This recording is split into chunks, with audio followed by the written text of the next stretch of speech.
So, విద్యార్థుల మీద నడుస్తుందో విద్యార్థుల తరపున ప్రతి ఒక్కరు అందరూ పోరాటం చేస్తుంటే, ముఖ్యంగా జర్నలిస్టులు అదేవిధంగా మీడియా ప్రతినిధులు అందరూ విద్యార్థుల తరపున పోరాటం చేస్తుంటే, ఆ మీడియా ప్రతినిధులను కూడా ఈరోజు పోలీసులు అరెస్ట్ చేయడం జరిగింది. సో, దాని మీద మీరు ఎలా భావిస్తారు? ముఖ్యంగా ఒక విద్యార్థి అయ్యుండి చెప్పండి. అన్న ఒకటన్నా, ఇది ఉస్మానియా యూనివర్సిటీ. ఇది ఉద్యమాల గడ్డ. అనేక ఉద్యమాలు చేస్తే తెలంగాణ తెచ్చుకున్నది ఇక్కడ ఈ యొక్క యూనివర్సిటీ నుండే. ఈరోజు విద్యార్థులు అడిగేది ఏంది? మాకు న్యాయం జరగాలి, నిరుద్యోగ సమస్యలు పరిష్కరించాలని అడుగుతున్నాం. ఇది తప్ప అంటే ఈరోజు ఒకటే చెప్తున్నాం మేము. పోలీసులకున్న ప్రభుత్వానికి ఎంత వాటా పోయింది? పోలీసులను ప్రభుత్వం ఎంత వాటా తీసుకున్నది? ప్రభుత్వం నుండి పోలీసులు ఈరోజు పోలీసుల మీద మాకు ఇన్ని రోజులు నమ్మకం ఉండే, పోలీస్ అన్నలు మంచిగా న్యాయం చేస్తారు కావచ్చు, న్యాయం చేస్తారు కావచ్చు, మాకు రక్షణ కల్పిస్తారు కావచ్చు అనుకుంటే మొత్తం రక్షణ ఏ విధంగా కల్పించారు? ఆ పిల్లర్లకేసి ఒక్కొక్కరిని కొడతా అంటే లంచం కొట్టు కొట్టు ఏం భాష అది? ఈరోజు మనం ఒక పోలీస్ డ్రెస్ వేసుకుంటే నలుగురికి సాయం చేయాలి, నలుగురు రక్షణ కల్పించాలి. ఆ మాట్లాడే లాంగ్వేజ్ ఏ విధంగా ఉండాలి?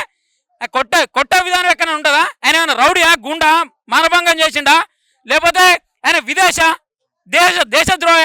ఆయన ఏమడిగిండో ఒక విద్యార్థి మీకన్నా ఎక్కడ చదువుకొని ఈరోజు ఉద్యోగం కొట్టాలనుకుంటాడు. తప్పే ఉందల్లా? ఉద్యోగం కొట్టే దానిలో నాకు గ్రూప్ 1 పోస్ట్ 1:100 తీయాలంటారు, గ్రూప్ 2, గ్రూప్ 3 పోస్టు పెంచాలని అడుగుతుండు, డిఎస్సిని మెగా డిఎస్సీ చేయాలంటారు. ఇలా అనేక విద్యార్థుల నిరుద్యోగ సమస్యల గురించి పోరాడుతున్నాం. పోరాట తప్ప అన్న ఈ యూనివర్సిటీలో అసలు ఈ పోలీసులు ఉండాలన్నా ఇక్కడ విద్యార్థులు ఉండన్నా మాకైతే ఏం అర్థమైతే లేదు. ఈరోజు మేము పొద్దుగాల 6 గంటలకి ఇక్కడ చూస్తే ఒక్క పిల్లాడు కనబడతాడు, మొత్తం పోలీసులు ఉంటారు గుంపు. అంటే మీ ఇక్కడ యూనివర్సిటీలో పిల్లలంతా ఏం చేస్తారు మరి? ఏమన్నా లంగ పనులు చేస్తారా, దొంగ పనులు చేస్తారా, ఇంకో పనులు చేస్తారా? మరి ఇక్కడ వీళ్ళంతా పోలీసులు ఉండు ఎందుకు అసలు? అంటే పోలీసుల కొరకు కట్టుకున్నారా, యూనివర్సిటీ విద్యార్థులకు చదువు చెప్పుకోవడానికి కట్టుకున్నారా? కాబట్టి ఒక్కటైనా ఇప్పటికైనా ఆలోచించుకోవాలి పోలీసు అన్నలారా. ఈరోజు ప్రభుత్వం చెప్పింది మీరు నడుచుకుంటారు కావచ్చు. మీరు ప్రొటెస్ట్ చేస్తున్నారు కాబట్టి మీకు సెక్యూరిటీ కోసం వాళ్ళు వచ్చారు అంతే కదా? ఆ సెక్యూరిటీ ఏ విధంగా ఇస్తారన్నా? అంటే కొట్టుకుంటూ ఇస్తారా సెక్యూరిటీ?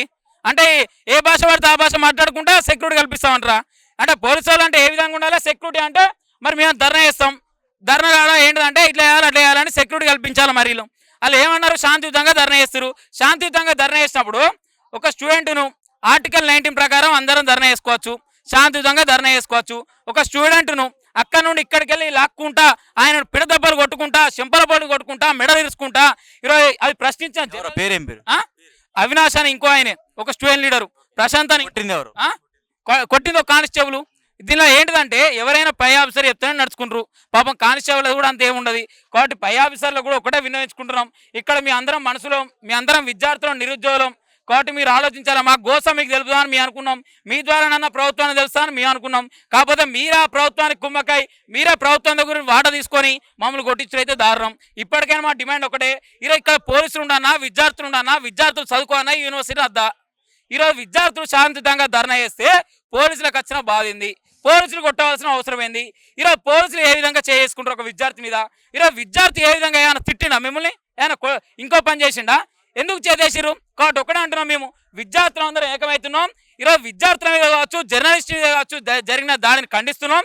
ఎందుకంటే ఈరోజు విద్యార్థి చైతన్యంతో పాపం ఒక జాబ్ కొట్టుకోవాలని బయటకు వస్తే ఈరోజు అలాంటి విద్యార్థులను కొట్టడం చాలా సిగ్గుచేయడం. ఇక్కడికి వచ్చి రిపోర్టర్లు పాపం ఏదో ఇది వాయిస్ అనేది సొసైటీకి జరుగుతాం అనుకుంటే మీలాంటి వారికి కూడా చేజ్ చేసుకోవడం, మీలాంటి వాళ్ళని గల్లలు పట్టడం, ఇది ఎంతవరకు కరెక్టు? మాకు మీడియా మీద నమ్మకం ఉందని ఒకసారి చెప్తాడు, మరి మీడియా మీద నమ్మకం ఏంది? గల్లలు పట్టు నమ్మకం, గల్లలు పడితే అయిపోద్దా మీడియాది? అరే ఒక్క విషయం ఆలోచించాలి. మనం మనసులమే మనం అన్నం తింటున్నాం. ఇదా సంస్కృతి? ఇదా? ఇట్లా కాదు గిట్ల వేసుకోరు, ఇది కాదు గిట్ల వేసుకో, నువ్వు అక్రమంగా నువ్వు అరెస్ట్ చేసుకో బాగా చేస్తే మీ అద్దంట్లేం కదా. కొట్టుడు కరెక్ట్ కాదు, కొట్టుడు చాలా తీవ్రంగా ఖండిస్తున్నాం. విద్యార్థుల చేంజ్ చేసుకోవడం, విద్యార్థి నాయకుల చేంజ్ చేసుకోవడం చాలా సిగ్గుచేటు. ఈ పోలీస్ అన్నలారు ఇప్పటికైనా మేల్కోండి, ప్రభుత్వం మోచేతి నీళ్ళు దాకండి. ఇప్పటికైనా మేల్కొని విద్యార్థుల మీద ఎవరైతే చేసుకున్నారో ఆ యొక్క ఆఫీసర్ను సస్పెండ్ చేయాలి. వెంటనే విద్యార్థులు శాంతియుతంగా ధర్నా చేస్తే మీరందరూ కూడా ఇక్కడ యూనివర్సిటీకి రోజు పొద్దుగా వచ్చి బంద్ చేయాలి. విద్యార్థులకు శాంతియుతంగా ధర్నా చేసే వెసులుబాటు యొక్క యూనివర్సిటీలో కల్పించాలి. 144వ సెక్షన్ ఇక్కడ అమలవుతుంది, అది మాకు అవసరం లేదు. మాకు శాంతి భద్రత యొక్క యూనివర్సిటీలో కావాలి. కాబట్టి పోలీసు ఇక్కడ నుండి పోవాలి. వాళ్ళు ఏమంటున్నారంటే మహిపాల్ అనే వ్యక్తి ఇదంతా వెనకుండి నడిపిస్తున్నాడు అని చెప్తున్నాడు. వాళ్ళు దానికి ఏం చెప్తారు? అన్న ఏ ఒక్క వ్యక్తి నడిపిస్తే ఈ యొక్క ఉద్యమం నడిచేది కాదు. ఒకటి గుర్తుంచుకోండి. అప్పుడు ఏమన్నారు? ఓ పెద్ద నాయకుడు యేసుడితో తెలంగాణ వచ్చింది అన్నారు కదా.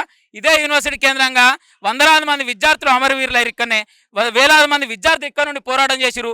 వేలాది మంది విద్యార్థుల ప్రతిఫలం, విద్యార్థుల త్యాగ ఫలం విద్యార్థుల ఉద్యమాల కారణంగా ఈరోజు తెలంగాణ వచ్చింది. ఇదే ఉస్మాన్ సిటీ కేంద్రంగా మనం ఉద్యమం చేస్తే ఈ రోజు ఇదే ఉస్మాన్ సిటీ కేంద్రంగా మేము శాంతియుతంగా 6 నెలలు అవుతుంది కొత్త గవర్నమెంట్ వచ్చి ఏం చేస్తారు? మాకు నిరుద్యోగ సమస్యలు పరిష్కరించాలి, మాకు కావాల్సిన జాబులు ఇవ్వాలి, మా యొక్క మెగా డిఎస్సీ ఇవ్వాలి, గ్రూప్ 2 పోస్టర్ పెంచాలి, గ్రూప్ 3 పోస్టర్ పెంచాలి, గ్రూప్ 1లో 1:100 తీసుకోవాలి, జాబ్ క్యాలెండర్ అన్నావు, 2 లక్షల ఉద్యోగాలు అన్నావు. మరి మీ యొక్క ప్రభుత్వాన్ని శాంతియుతంగా ప్రశ్నిస్తున్నాం ఇదే యూనివర్సిటీ కేంద్రంగా. మరి ఆ రోజు ఏనాడు లేని ఈ పోలీసులు ఈ రోజు ఈ విధంగా వచ్చి ఈ విధంగా దాడి చేయడం ఎంతవరకు కరెక్ట్? మీ ఈ దాడిని తీవ్రంగా ఖండిస్తున్నాం అన్న. సో ఓవరాల్గా డిఎస్సి మీద ఒక మాట చెప్పండి, ఏం చెప్తారు? అన్న ఎవరిదైనా బాధే అన్న. ఈరోజు ఈయన ఒక్కటే అమ్మ అడగది, ఇంకోటి పెట్టిందేమో అద్దంటాడు. ఏమన్నాడు? అప్పుడేమో 5,000 జాబులు వేసిండు. ఆయన దుర్మార్గుడు, ద్రోహి, దేశద్రోహి, తెలంగాణ ద్రోహి అన్నాడు. మరి ఈయనేంటిది? ఈయన పాకిస్తాన్ ద్రోహి, ఈయన బంగ్లాదేశ్ ద్రోహి. మరి 25,000 జాబులు మెగా డిఎస్సి జాబులు తెలంగాణ రాష్ట్రంలో ఈరోజు వేకెన్సీలు ఉన్నాయి, వాటిని అన్నిటి కూడా రిక్రూట్మెంట్ చేస్తా అన్నది ఈయననే కదా, ఈ ముఖ్యమంత్రి కదా. 1:100 రేషో తీసుకుంటా అన్నది ఈ యొక్క ఉప ముఖ్యమంత్రి బట్టి విక్రమార్క ఇక్కడ 7.5గా. అంటే రాజకీయ ఉద్యోగాలు మీకు వస్తే సరిపోతాయా? మా డిమాండ్ ఒకటే అన్న, మెగా డిఎస్సి మీద ఒకటే 25,000 పోస్టులు అన్నావు కదా, 25,000 పోస్టులు వేయాలి. ఈరోజు విద్యార్థుల నిరుద్యోగ సమస్యలు మెగా డిఎస్సికి ఏ విధంగా ఉన్నాయో వాటిని అన్నిటి కూడా సాల్వ్ చేయాలని ఒక మీడియా నుండి ఈరోజు ప్రభుత్వాన్ని తెలియజేస్తున్నాం అన్న. Thank you brother.